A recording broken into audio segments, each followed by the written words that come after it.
All right, so the purpose of exercise 8 is to really get used to using the range expression and working with for loops. So for loops are very much applicable when we have what are called counting loops, and we know before we enter the loop exactly how many times we're going to go around it. It's also useful when we know that we have a sequence of values already and we have to sort of visit each one. And that's kind of what this program entails. So we're going to have a user ask, user type in a positive integer between 2 and 10. And I'm just going to print out a vertical or sort of a half diamond shape where the top half is going to have 10 rows. So we can see n rows. So we see for n equals 10, if the user typed that in, I would have 4 rows of increasing numbers of stars. The bottom half is going to have decreasing, and I'm going to have one less. So it's sort of like that one middle row.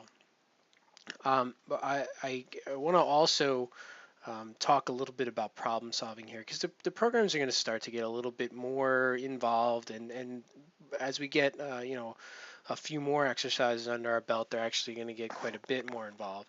And it's very important to try to make sure that you only take on small chunks of the problem at once. It's very difficult, and it's a common trap that people fall into. It's trying to kind of program the whole thing at once and thinking about everything all at once, and just going right for the answer. So I'm going to take this in small steps. First of all, I'm going to divide this into two problems. I'm going to work on printing the top half first. And it's not until I get the top half to work perfectly that I'm going to actually worry about the bottom half.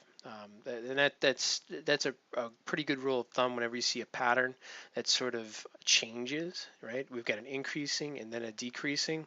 While it's probably possible to make this all in one sort of big loop, it's going to be a heck of a lot easier for us to just break this down into two tasks. I'm also going to, instead of trying to print out stars first, I'm going to try to print out just the number of stars. So I want to get like the number of rows right and the number of stars right first before I worry about actually printing them. So to sort of see what I mean, um, we'll write a couple examples here. So if n is equal to, let's say, 5, I know that I want my top half, and I'm only going to deal with the top half right now, to look something like this. But from a debugging standpoint, instead, I'm going to actually write the program first to just print out the following numbers. Right, just make sure that I see if n is equal to 5, just print out 1 up to and including 5. If n is 6, I'll print out 1 up to including 6. And then I'll tackle the issue of actually printing out that number of stars. So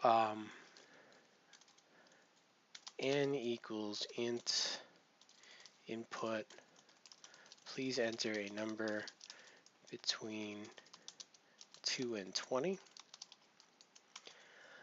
And I just want to print that range. So again, I'm printing out the numbers 1 through and 1 up to and including n. And if we remember the range function, so I'm going to start off a for loop. The range function accepts a beginning and an end. The beginning is inclusive and the end is exclusive. So we probably would want to start at 1, and because it's exclusive, we want to start at n plus 1. Right? And if we print out those values, we can verify that that's exactly what we want. And I probably have to get rid of that. Sorry about that. So I see 5, 6, okay, and that works. If you were doing this on your own and you were finding that you didn't have the right number of stars, I often find that not worrying about the stars and actually just printing out the value allows you to find your errors a lot easier. We could have also done 0 through n. Of course, that would have printed out a different number, right? I'd see 0 through 1, 0 through 4, but I could have printed out I plus 1, right?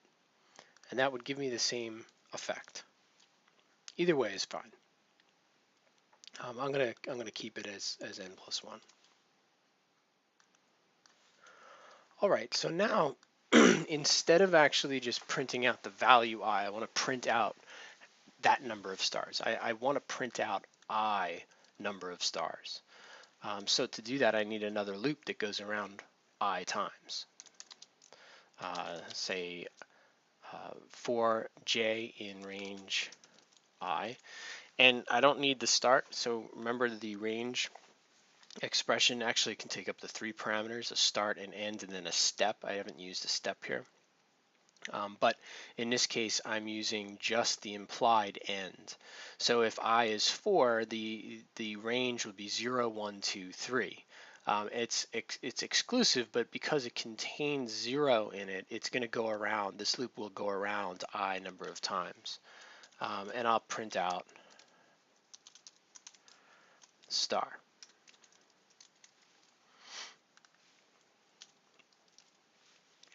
All right, now I have the numbers printing out, and I can see that there's a little bit of there's something's going right here, and obviously something's going wrong too. So after I print out the 1, I see 1 star, and then 2, I see 2 stars, but they're all on different lines. And that's, of course, because print automatically puts an end new line, or puts a new line at the end of whatever you're printing. So to correct that, and we're going to talk a little bit more about function parameters and the way the syntax works, but for now, what you can see is that I can optionally, after a comma, say end equals some string. And by default, end equals the backslash n, which is a new line. I don't need to actually state this. This is sort of redundant because that is the default way it works. But I could put a tab. I could put the letter Y at the end of everything. That would be fine too. So if we run that, you can see that I get a star followed by a Y, right? Every time I print out a star, I get a Y right afterwards. But I don't want that. I just want an empty string. I don't want to print out anything after the star.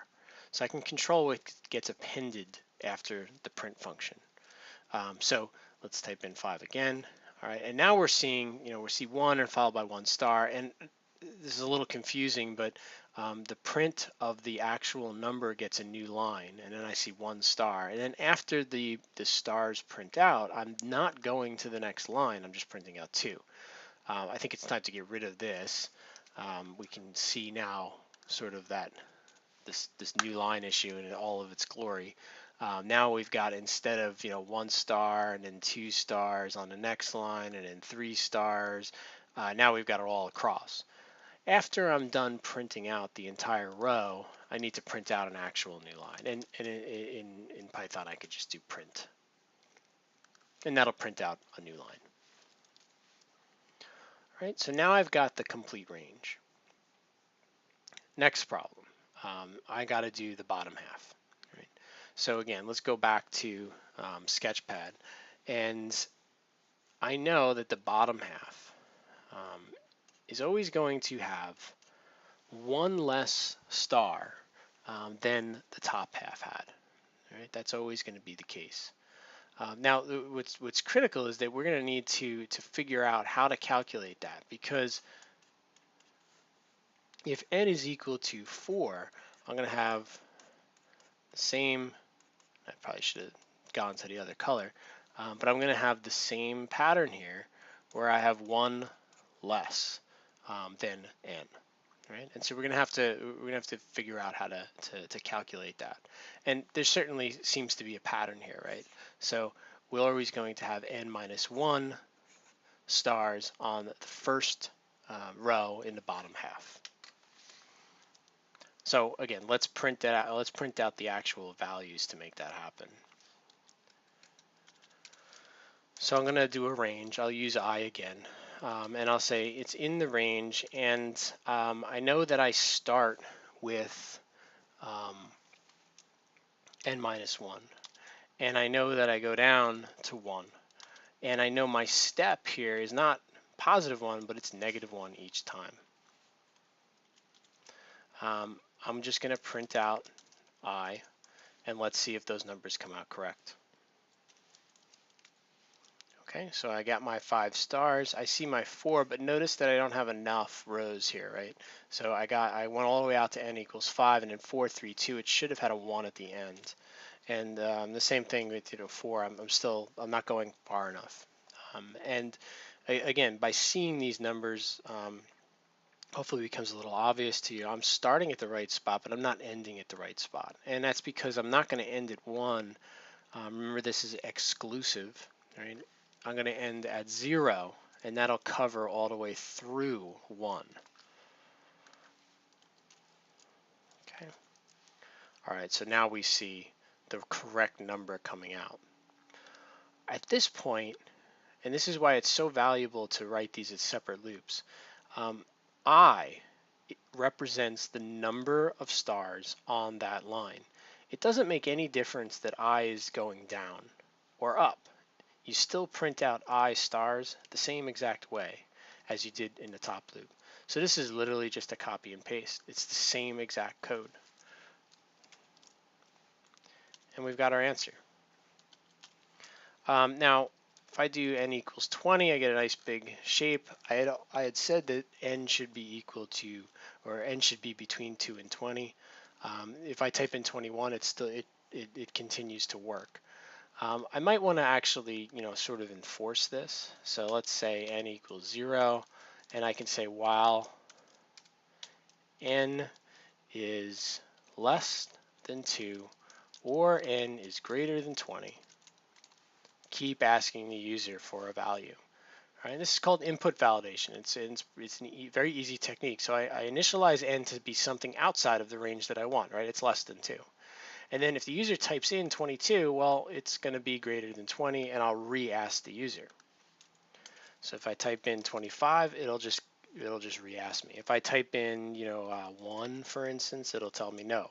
But then if I type in 5, I get my value. All right, and so now we've added a little bit of input validation to make the program a little bit more clean.